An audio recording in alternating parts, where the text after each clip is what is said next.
जिनको पहले सरकार की योजनाओं का पूरा लाभ नहीं मिल पाता था, छोटे किसानों का हक भी बिचौलिए हड़प कर लेते थे। लेकिन ये मोदी है, ये नीतीश जी है, जो किसानों के हक का किसी को नहीं खाने देंगे।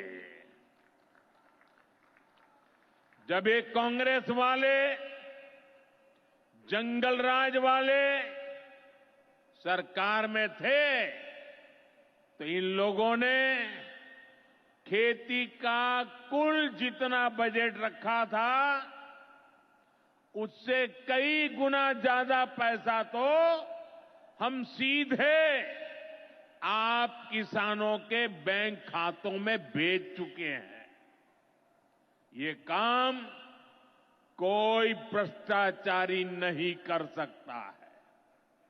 ये काम वही सरकार कर सकती है जो किसान कल्याण के लिए समर्पित है।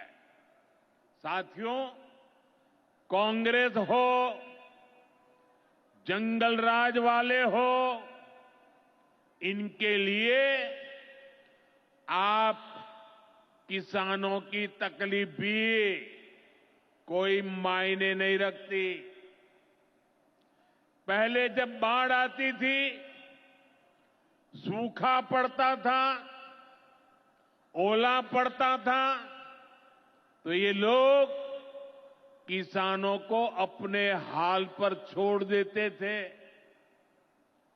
2014 में जब आपने एनडीए को आशीर्वाद दिया, तो मैंने कहा ऐसे नहीं चलेगा। एनडीए सरकार ने पीएम फसल बीमा योजना बनाई। इस योजना के तहत 2.25 लाख करोड़ रुपए का क्लेम किसानों को आपदा के समय मिल चुका है।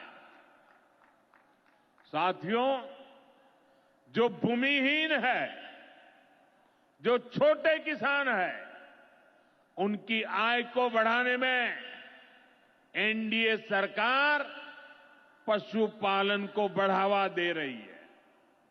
पशुपालन गांव में हमारी बहनों को लखपति दीदी बनाने में भी बहुत काम आ रहा है। देश में अभी तक करीब 1.25 करोड़ लखपति दीदी बन चुकी है। इनमें बिहार की भी हजारों जीविका दीदियां शामिल है। बीते दशक में भारत में दूध उत्पादन 14 करोड़ टन से बढ़कर, ये याद रखिए, 10 साल में 14 करोड़ टन दूध उत्पादन से बढ़कर के 24 करोड़ टन दूध उत्पादन हो रहा है।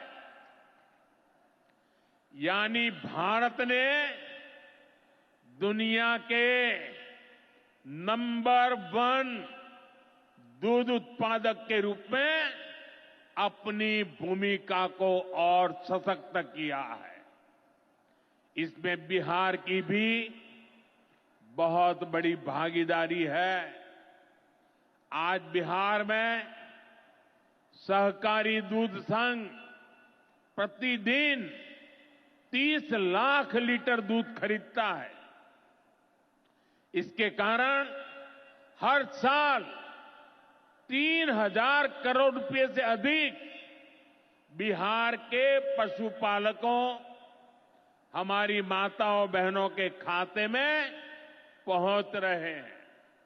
साथियों, मुझे खुशी है कि डेयरी सेक्टर को बढ़ावा देने के हमारे प्रयासों को राजीव रंजन जी, हमारे ललन सिंह जी बहुत ही कुशलता के साथ आगे बढ़ा रहे हैं। इनके प्रयासों से यहां बिहार में 2 परियोजनाएं तेजी से पूरी हो रही है। मोतीहारी का सेंटर ऑफ एक्सीलेंस बेहतरीन देसी नस्ल की गायों के विकास में मदद करेगा। दूसरा बरौनी का मिल्क प्लांट है। इस क्षेत्र के 3 लाख किसानों को फायदा होगा, नौजवानों को रोजगार मिलेगा। साथियों, हमारे जो नाविक साथी हैं, जो मछुआरे साथी हैं, इनको पहले की सरकारों ने कोई फायदा नहीं दिया। हमने पहली बार मछली पालकों को किसान क्रेडिट कार्ड की सुविधा दी है। ऐसे ही प्रयासों से आज मछली उत्पादन में बिहार शानदार प्रदर्शन कर रहा है। और अभी जैसे मुख्यमंत्री जी ने बताया, पहले मछली हम बाहर से लाते थे और आज मछली में बिहार आत्मनिर्भर बन गया है। और मुझे याद है 2014 के पहले 2013 में जब मैं चुनाव अभियान के लिए आया था, तब मैंने कहा था कि मुझे आश्चर्य हो रहा है कि बिहार में इतना पानी है, मछली हम बाहर से क्यों लाते हैं। आज मुझे संतोष है कि बिहार के लोगों की मछली की जरूरत बिहार में ही पूरी हो रही है।